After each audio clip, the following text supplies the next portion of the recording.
ನಮಸ್ಕಾರ ವೀಕ್ಷಕರೇ, welcome to my YouTube channel crochet anything. ನಾವಿವತ್ತು back loop only crochet stitch ಹೇಗೆ ಮಾಡೋದು ಅಂತ ತಿಳ್ಕೊಳ್ಳೋಣ. ನಂದು ಹಿಂದಿನ ವಿಡಿಯೋನಲ್ಲಿ ಫ್ರಂಟ್ ಲೂಪ್ ಓನ್ಲಿ ಹೇಗೆ ಮಾಡೋದು ಅಂತ ತಿಳ್ಕೊಂಡಿದ್ದೀವಿ. ಸೊ ಅದನ್ನು ನಾನು ಡಿಸ್ಕ್ರಿಪ್ಷನಲ್ಲಿ ಶೇರ್ ಮಾಡಿದ್ದೀನಿ, ನೀವು ಚೆಕ್ ಮಾಡಿ ಫ್ರಂಟ್ ಲೂಪ್ ಓನ್ಲಿ ಹೇಗೆ ಮಾಡೋದು ಅಂತ. ಸೊ ಬ್ಯಾಕ್ ಲೂಪು ಮತ್ತು ಫ್ರಂಟ್ ಲೂಪ್ಗೂ ಹೇಗೆ ಮಾಡೋದು ಅಂತ ಗೊತ್ತಾಗುತ್ತೆ, ಮತ್ತು ಅದರದ್ದು ಡಿಫ್ರೆನ್ಸ್ ಕೂಡ ನಿಮಗೆ ಗೊತ್ತಾಗುತ್ತೆ ಎರಡು ವಿಡಿಯೋ ನೋಡಿದ್ರೆ. ನಾವು ಈ ವಿಡಿಯೋನಲ್ಲಿ ಬ್ಯಾಕ್ ಲೂಪ್ ಓನ್ಲಿ ಸ್ಟಿಚ್ ಹೇಗೆ ಮಾಡೋದು ಅಂತ ನೋಡೋಣ. ಇದಕ್ಕೆ ಸ್ಟಾರ್ಟ್ ಮಾಡೋಕ್ಕೆ ನಾವು ಫಸ್ಟು ಸ್ಲಿಪ್ ನಾಟಿಂದ ಆ್ಯಸ್ ಯೂಶ್ವಲ್ ಸ್ಟಾರ್ಟ್ ಮಾಡೋದು. ಸೊ ಸ್ಲಿಪ್ ನಾಟು ಮತ್ತು ಫೌಂಡೇಶನ್ ಸ್ಟಿಚ್ಚು ಆಗಿರೋ ಚೈನ್ ಸ್ಟಿಚ್ಚು, ಬೇಸಿಕ್ ಸ್ಟಿಚ್ಚನ್ನು 115 ಚೈನ್ ಸ್ಟಿಚ್ ಹಾಕೋತೀನಿ. ಅದ್ರ ಮೇಲೇ ನಾವು ಯಾವುದೇ ಸ್ಟಿಚ್ ಆದ್ರೂ ಕೂಡ ಅದೇ ರೀತಿ ವರ್ಕ್ ಮಾಡ್ತೀವಿ.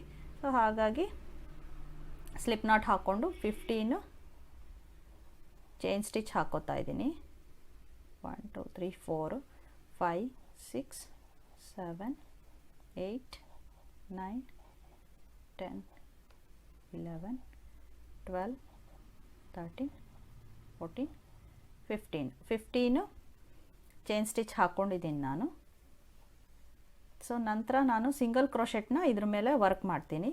ಅದು ಸಿಂಗಲ್ ಕ್ರೋಶೆಟ್ ಮಾಡುವಾಗ ಫಸ್ಟ್ ಸ್ಟಿಚ್ಚನ್ನು ಸ್ಕಿಪ್ ಮಾಡಬೇಕು. ನೆಕ್ಸ್ಟ್ ಸ್ಟಿಚ್ಚಿಗೆ ಕ್ರೋಶಾ ಹುಕ್ ಇನ್ಸರ್ಟ್ ಮಾಡಿ ವರ್ಕಿಂಗ್ ಯಾನ್ನ ತೊಗೊಂಡು ಅದರೊಳಗಿಂದ ತಂದು, ಸೊ ಈ ಎರಡು ಲೂಪ್ ಏನು ಹುಕ್ ಮೇಲೆ ಇರುತ್ತೋ ಅದರ ಒಳಗಡೆಗೆ ಈ ವರ್ಕಿಂಗ್ ಯಾನ್ನ ಮತ್ತೆ ತೆಗೆದ್ರೆ ಒಂದು ಸಿಂಗಲ್ ಕ್ರೋಶೆಟ್ ಆಯಿತು. ಸೊ ಅದೇ ರೀತಿ ನೆಕ್ಸ್ಟ್ ಸ್ಟಿಚ್ಚಿಗೂ ಕೂಡ ನಾನು ಎಂಡ್ ತನಕ ಸಿಂಗಲ್ ಕ್ರೋಶೆಟ್ನ ಎಲ್ಲ ಸ್ಟಿಚ್ನಲ್ಲೂ ವರ್ಕ್ ಮಾಡ್ತೀನಿ ಈ ರೋನಲ್ಲಿ.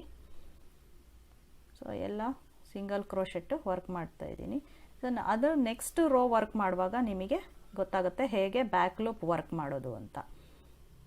So front loop only work ಮತ್ತು ಬ್ಯಾಕ್ ಲೂಪ್ ಓನ್ಲಿ ವರ್ಕ್ ಅಂತ ಯೂಶಲಿ ನಿಮ್ಗೇನಾದರೂ ಬ್ಯಾಕ್ ಲೂಪ್ ಓನ್ಲಿ ವರ್ಕ್ ಮಾಡೋದು ಅಥವಾ ಫ್ರಂಟ್ ಲೂಪ್ ಓನ್ಲಿ ವರ್ಕ್ ಮಾಡೋದು ಇತ್ತು ಅಂದರೆ ನಿಮ್ಮ ಪ್ಯಾಟ್ರನ್ನಲ್ಲಿ ಅವರು ಖಂಡಿತ ಸ್ಪೆಸಿಫೈ ಮಾಡ್ತಾರೆ ಹೇಗೆ ವರ್ಕ್ ಮಾಡೋದು, ಅಂದರೆ ಯಾವುದು ವರ್ಕ್ ಮಾಡಬೇಕು, ಫ್ರಂಟ್ ಲೂಪೋ ಬ್ಯಾಕ್ ಲೂಪೋ ಅಂತ. ಸೊ ನೀವು ಅದನ್ನು ಅದ್ರ ಪ್ರಕಾರ ಬ್ಯಾಕ್ ಲೂಪು ಫ್ರಂಟ್ ಲೂಪು ಹೇಗೆ ಮಾಡೋದು ಅಂತ ಗೊತ್ತಿದ್ರೆ ನೀವು ಆ ಪ್ಯಾಟ್ರನ್ನಲ್ಲಿ ಮಾಡ್ಬೋದು. ಅದರ್ವೈಸ್ ನೀವು ಮಾಮೂಲಿ ಹೇಗೆ ಸಿಂಗಲ್ ಕ್ರೋಶೆಟ್ಟು ಮಾಡ್ತೀರೋ ಅದೇ ರೀತಿ ಮಾಡಬೇಕಾಗತ್ತೆ. ಫ್ರಂಟ್ ಲೂಪ್ ಅಥವಾ ಬ್ಯಾಕ್ ಲೂಪ್ ಓನ್ಲಿ ಅಂತ ಸ್ಪೆಸಿಫೈ ಮಾಡಿದಾಗ ನೀವು ಆ ರೀತಿಯೇ ವರ್ಕ್ ಮಾಡಬೇಕಾಗತ್ತೆ. ಇವಾಗ ನೋಡಿ, ಒಂದು ರೋ ಸಿಂಗಲ್ ಕ್ರೋಶೆಟ್ ಹಾಕ್ಕೊಂಡಿದ್ದೀನಿ. ಈ ರೀತಿ ನೀವೆಲ್ಲ ಬೇಸಿಕ್ ಸ್ಟಿಚ್ ಮಾಡುವಾಗೂ ಕೂಡ ಇಷ್ಟು ಮಾಡಿರ್ತೀರ. ಕೆಳಗಡೆ ಸ್ಲಿಪ್ ನಾಟು ಚೈನು, ಅದ್ರ ಮೇಲೆ ಯಾವುದೇ ರೀತಿಯಾದದ್ದು ಸ್ಟಿಚ್ ವರ್ಕ್ ಮಾಡ್ತೀರಾ. ಸೊ ನಿಮಗೆ ಫ್ರಂಟು ಬ್ಯಾಕು ಮಾಡಬೇಕು ಅಂದಾಗ ಅದ್ರ ಮೇಲೆ ಇನ್ನೊಂದು ರೋ ಹಾಕ್ಕೊಂಡು ಅದ್ರ ಮೇಲೆ ನಿಮಗೆ ಅದರದ್ದು ವ್ಯತ್ಯಾಸ ಏನು ಅಂತ ಗೊತ್ತಾಗುತ್ತೆ. ನಾನಿವಾಗ ಇದ್ರ ಮೇಲೆ ಇನ್ನೊಂದು ಸಿಂಗಲ್ ಕ್ರೋಶೆಟ್ ಹಾಕಬೇಕು. ಸೊ ಒಂದು ಚೈನ್ ಹಾಕಿ ವರ್ಕ್ನ ಟರ್ನ್ ಮಾಡ್ತೀನಿ. ನೀವು ಯೂಶ್ವಲಿ ನಾರ್ಮಲಾಗಿ ವರ್ಕ್ ಮಾಡಬೇಕಾದ್ರೆ ಏನು ಮಾಡ್ತೀರಾ, ಹುಕ್ಕನ್ನು ಈ ವಿ ಶೇಪ್ ಏನಿದೆಯೋ ಅದರ ಎರಡೂ ದಾರದ ಕೆಳಗೆ ಈ ರೀತಿ ಹುಕ್ ಹಾಕಿ ವರ್ಕ್ ಮಾಡ್ತೀರಾ. ಆದರೆ ನೀವು ಬ್ಯಾಕ್ ಲೂಪ್ ಓನ್ಲಿ ಅಂತ ಬಂದಾಗ ನೋಡಿ, ಇದು ನಿಮ್ಮ ಮುಂಭಾಗ ಆಯಿತು. ಇದರಲ್ಲಿ ಹುಕ್ ಹಾಕಿ ವರ್ಕ್ ಮಾಡಿದ್ರೆ ಅದು ಫ್ರಂಟ್ ಲೂಪ್ ಓನ್ಲಿ ಆಗುತ್ತೆ. ಅದೇ ರೀತಿ ಬ್ಯಾಕ್ ಲೂಪ್ ಓನ್ಲಿ ಅಂತ ಬಂದಾಗ ನೀವು ಹಿಂಭಾಗ, ನಿಮ್ಮ ವರ್ಕಿಗೆ ನಿಮಗೆ ಹಿಂಭಾಗ ಇದೇನಿರುತ್ತೋ ಇದು ಬ್ಯಾಕ್ ಲೂಪ್ ಓನ್ಲಿ. ಇದರಲ್ಲಿ ನೀವು ಕ್ರೋಶಾ ಹುಕ್ ಹಾಕಿ ವರ್ಕ್ ಮಾಡಿದಾಗ ಅದು ಬ್ಯಾಕ್ ಲೂಪ್ ಓನ್ಲಿ ಆಗುತ್ತೆ. ಸೊ ನಾವು ಇವಾಗ ಮಾಡೋಣ. ಈ ಎರಡರೂ ಕೆಳಗಡೆನೂ ಹುಕ್ ಹಾಕಿದಾಗ ಅದು ನಾರ್ಮಲ್ ಸ್ಟಿಚ್ ಆಗುತ್ತೆ. ಯೂಶಲಿ ಅವರು ಬ್ಯಾಕ್ ಲೂಪೋ ಫ್ರಂಟ್ ಲೂಪೋ ಏನು ಯಾವುದರಲ್ಲಿ ವರ್ಕ್ ಮಾಡಬೇಕು ಅಂತ ನಿಮ್ಮ ಪ್ಯಾಟ್ರನ್ನಲ್ಲಿ ಸ್ಪೆಸಿಫೈ ಮಾಡಿಲ್ಲ ಅಂದಿದ್ದ ಕೇಸಲ್ಲಿ ನೀವೇನು ಮಾಡ್ತೀರಾ, ಈ ಎರಡೂ ಲೂಪು ಕೆಳಗಡೆ ಹುಕ್ ಹಾಕಿ ವರ್ಕ್ ಮಾಡ್ತೀರಾ. ಅವರೇನಾದರೂ ಫ್ರಂಟ್ ಲೂಪ್ ಓನ್ಲಿ ಅಂತ ಸ್ಪೆಸಿಫೈ ಮಾಡಿದಾಗ ನೀವೇನು ಮಾಡಬೇಕು, ಈ ಮುಂಭಾಗದಲ್ಲಿ ಹುಕ್ ಇನ್ಸರ್ಟ್ ಮಾಡಿ ನಿಮ್ಮ ವರ್ಕನ್ನು ಕಂಟಿನ್ಯೂ ಮಾಡಬೇಕು. ಅದು ಫ್ರಂಟ್ ಲೂಪ್ ಓನ್ಲಿ ಆಗುತ್ತೆ. ನಿಮ್ಮ ಈ ಕಡೆ ಈ ಸೈಡ್ ಹಿಂಭಾಗದಲ್ಲಿ ಹುಕ್ ಹಾಕಿ ವರ್ಕ್ ಮಾಡಿದಾಗ ಇದು ಬ್ಯಾಕ್ ಲೂಪ್ ಓನ್ಲಿ ಸ್ಟಿಚ್ ಆಗುತ್ತೆ. ಸೊ ನಾನಿವಾಗ single crochet back loop only ತೋರಿಸ್ತೀನಿ. ಸೊ ಸಿಂಗಲ್ ಕ್ರೋಶೆಟ್ ಆಗಿರೋದ್ರಿಂದ ಒಂದು ಚೈನ್ ಹಾಕಿ ಆ ಚೈನನ್ನು ಬಿಟ್ಟು ಬ್ಯಾಕ್ ಲೂಪ್ ಓನ್ಲಿ ಅಂದಾಗ ಹಿಂಭಾಗದಲ್ಲಿ ಕ್ರೋಶೆಟ್ ಹುಕ್ಕನ್ನು ಇನ್ಸರ್ಟ್ ಮಾಡಿ ಈ ವರ್ಕಿಂಗ್ ಯಾನ್ನ ಅದರಿಂದ ಆಚೆ ತೆಗೆದು ಮತ್ತೆ ವರ್ಕಿಂಗ್ ಯಾನ್ನ ಹುಕ್ಕಿಗೆ ಸುತ್ತಕೊಂಡು ಆ ಎರಡೂ ಲೂಪಿಂದ ಆಚೆ ತೆಗೆದಾಗ ಏನಾಯ್ತಿದು ಬ್ಯಾಕ್ ಲೂಪ್ ಸಿಂಗಲ್ ಕ್ರೋಶೆಟ್ ಆಯಿತು. ಮತ್ತೆ ಹಿಂಭಾಗದಲ್ಲಿ ದಾರ ಹುಕ್ಕನ್ನು ಇನ್ಸರ್ಟ್ ಮಾಡಿ ಮತ್ತೆ ವರ್ಕಿಂಗ್ ಯಾನನ್ನು ಅದರಿಂದ ತೆಗೆದು ವರ್ಕಿಂಗ್ ಯಾನ್ನ ಆ ಎರಡೂ ಲೂಪಿಂದ ತೆಗೆದಾಗ ಬ್ಯಾಕ್ ಲೂಪ್ ಸಿಂಗಲ್ ಕ್ರೋಶೆಟ್ ಆಯಿತು. ಸೊ ನಂತರ ಹಾಗೆ ನೆಕ್ಸ್ಟ್ ಕಂಟಿನ್ಯೂ ಮಾಡ್ತೀನಿ. ನಿಮಗೆ 2 ರೋ ಮಾಡಿದ್ರೆ ಅದರದ್ದು ಹೇಗೆ ಕಾಣಿಸುತ್ತೆ ಅಂತ ಗೊತ್ತಾಗುತ್ತೆ. ನಾನು ವಿಡಿಯೋ ಕೊನೆಯಲ್ಲಿ ಬ್ಯಾಕ್ ಲೂಪ್ ಹೇಗೆ ಕಾಣಿಸುತ್ತೆ, ಫ್ರಂಟ್ ಲೂಪ್ ಹೇಗೆ ಕಾಣಿಸುತ್ತೆ ಅಂತ ತೋರಿಸ್ತೀನಿ, ಎರಡರದ್ದು ವ್ಯತ್ಯಾಸ. ಸೊ ನೋಡಿ, ಹಿಂಭಾಗದಲ್ಲಿ ಕ್ರೋಶಾ ಹುಕ್ಕನ್ನು ಹಾಕಿ ಇನ್ಸರ್ಟ್ ಮಾಡಿ ವರ್ಕ್ ಮಾಡೋದ್ರಿಂದ ಇದು back loop only single crochet ಆಯಿತು. ನೀವು ಇದನ್ನು ಯಾವುದೇ ಸ್ಟಿಚ್ಗಾದ್ರೂ ಕೂಡ ಮಾಡ್ಕೋಬೋದು. ಈ ಬ್ಯಾಕ್ ಲೂಪ್ ಬರೀ ಸಿಂಗಲ್ ಕ್ರೋಶೆಟ್ ಅಂತಲೇ ಅಲ್ಲ, ನಿಮ್ಮ ಪ್ಯಾಟ್ರನ್ನಿಗೆ ಅನುಸಾರವಾಗಿ ಅಥವಾ ನಿಮ್ಮ ಪ್ರಾಜೆಕ್ಟಿಗೆ ಅನುಕೂಲ ಆಗೋ ಥರ ಯಾವುದು ಸ್ಟಿಚ್ಚಿಗೆ ಬೇಕಾದ್ರೂ ನೀವು ಫ್ರಂಟ್ ಲೂಪು ಬ್ಯಾಕ್ ಲೂಪು ಮಾಡ್ಬೋದು. Half double crochet, double crochet, triple, ಈ ರೀತಿ ಯಾವುದಕ್ಕಾದ್ರೂ ಕೂಡ ಮಾಡ್ಬೋದು. ಸೊ ನೋಡಿ, ನಾನು ಲಾಸ್ಟ್ ಸ್ಟಿಚ್ಚಿಗೆ ಹಾಕ್ತಾಯಿದ್ದೀನಿ ಬ್ಯಾಕ್ ಲೂಪ್. ಸಾರಿ, ಈ ರೀತಿ ನೋಡಿ, ಒಂದು ರೋ ಆಯಿತು. ಈ ರೀತಿ ಕಾಣಿಸುತ್ತೆ ಇದು. ಬ್ಯಾಕ್ ಲೂಪ್ ಓನ್ಲಿ ಮಾಡೋದು ಸ್ವಲ್ಪ ಒಂಥರ ಟೆಕ್ಸ್ಚರ್ ನೋಡಿ. ಮತ್ತೆ ಮೇಲೆ ಇದೇ ರೀತಿ ಕಾಣಿಸುತ್ತೆ. ಮತ್ತೆ ಇನ್ನೊಂದು ರೋ ಮಾಡೋಣ, ಆವಾಗ ನಿಮಗೆ ವ್ಯತ್ಯಾಸ ಇನ್ನೂ ತುಂಬ ಚೆನ್ನಾಗಿ ಗೊತ್ತಾಗ್ತದೆ. ಸೊ ಇವಾಗ ಮತ್ತೆ ಇನ್ನೊಂದು ಬ್ಯಾಕ್ ಲೂಪ್ ಸಿಂಗಲ್ ಕ್ರೋಶೆಟ್ ಮಾಡೋಣ. ಸೊ ಒಂದು ಚೈನ್ ಹಾಕಿ ವರ್ಕ್ನ ಟರ್ನ್ ಮಾಡಿದ್ದೀನಿ. ಇಲ್ಲಿ ನೋಡಿ, ಹಾಕಿರೋ ಚೈನನ್ನು ಬಿಟ್ಟು ನೆಕ್ಸ್ಟ್ ಚೈನಿಗೆ ವರ್ಕ್ ಮಾಡಬೇಕು. ಅದು ನಿಮಗೆ ಹಿಂಭಾಗದಲ್ಲಿರೋ ದಾರದಲ್ಲಿ ಇನ್ಸರ್ಟ್ ಮಾಡಬೇಕು ಹುಕ್ಕನ್ನು. ವರ್ಕಿಂಗ್ ಯಾನ್ನ ಅದರಿಂದ ತಂದು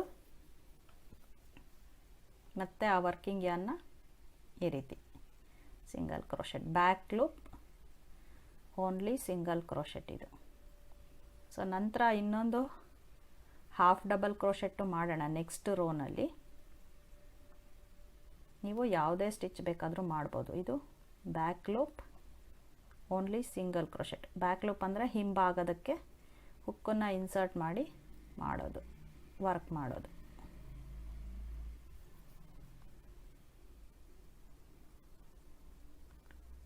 ಸೊ ನೀವು ಬೇಸಿಕ್ ಸ್ಟಿಚಸ್ನ ಅರ್ಥ ಮಾಡಿಕೊಂಡು ಅದರದ್ದು ಡಿಫ್ರೆನ್ಸಸ್ಸು ಏನು ಅಂತ ಗೊತ್ತಾದರೆ ಬೇರೆ ಮುಂದೆ ಕಲಿಯೋವಂಥ ಸ್ಟಿಚಸ್ ತುಂಬ ಈಸಿಯಾಗಿ ಅರ್ಥ ಆಗತ್ತೆ ನಿಮಗೆ. Back loop single crochet,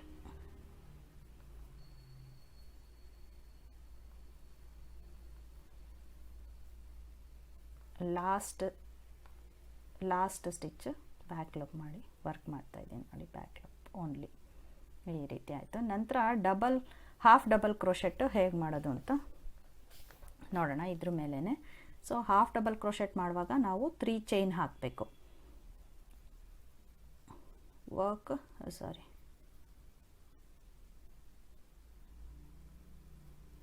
two chain ಹಾಕಬೇಕು. Double crochet, half double crochet ಮಾಡ್ತಾ ಇರೋದು. 2 ಚೈನ್ ಹಾಕಿ ವರ್ಕ್ನ ಟರ್ನ್ ಮಾಡಬೇಕು. ಹಾಫ್ ಡಬಲ್ ಕ್ರೋಶೆಟ್ ಹೇಗೆ ಮಾಡೋದು?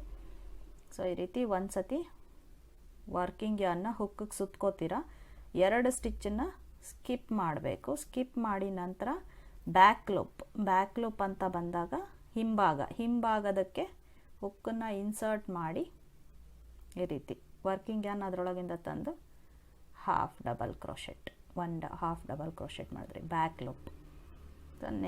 ನೆಕ್ಸ್ಟ್ ಸ್ಟಿಚ್ಚದು ಹಾಗೇನೆ ಹಿಂಭಾಗ ಈ ರೀತಿ 2 ಇರುತ್ತಲ್ಲ, ಅದು ಹಿಂಭಾಗಕ್ಕೆ ಇನ್ಸರ್ಟ್ ಮಾಡಿ ವರ್ಕ್ ಮಾಡೋದ್ರಿಂದ ಬ್ಯಾಕ್ ಲೂಪ್ ಆಯಿತು. ಬ್ಯಾಕ್ ಲೂಪ್ ನೋಡಿ,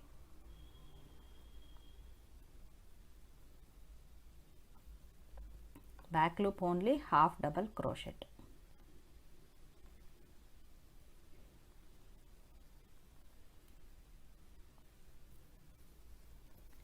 ಸೊ ನಾ ಈ ಪೂರ್ತಿ ರೋನ half double crochet back loop ಮಾಡಿ ಕಂಪ್ಲೀಟ್ ಮಾಡ್ತೀನಿ. ನಂತರ ನಿಮಗೆ ಅದು ಹೇಗೆ ಕಾಣುತ್ತೆ ಅಂತ ಗೊತ್ತಾಗುತ್ತೆ. ನಂತರ ಫ್ರಂಟ್ ಲೂಪು ಮತ್ತು ಬ್ಯಾಕ್ ಲೂಪ್ದು ವ್ಯತ್ಯಾಸ ನೋಡೋಣ ಹೇಗೆ ಕಾಣುತ್ತೆ. ಸಾರಿ, ಅಲ್ಲಿ ಹಾಫ್ ಡಬಲ್ ಕ್ರೋಶೆ.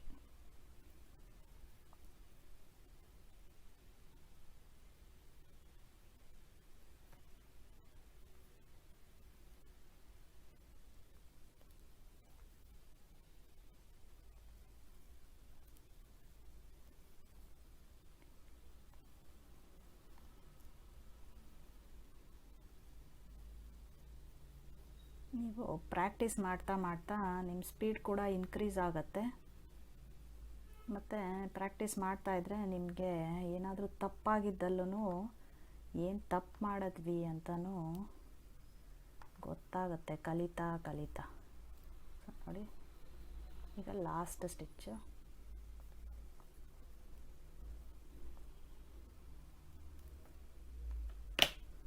ನೋಡಿ ಈ ರೀತಿ ಕಾಣಿಸುತ್ತೆ.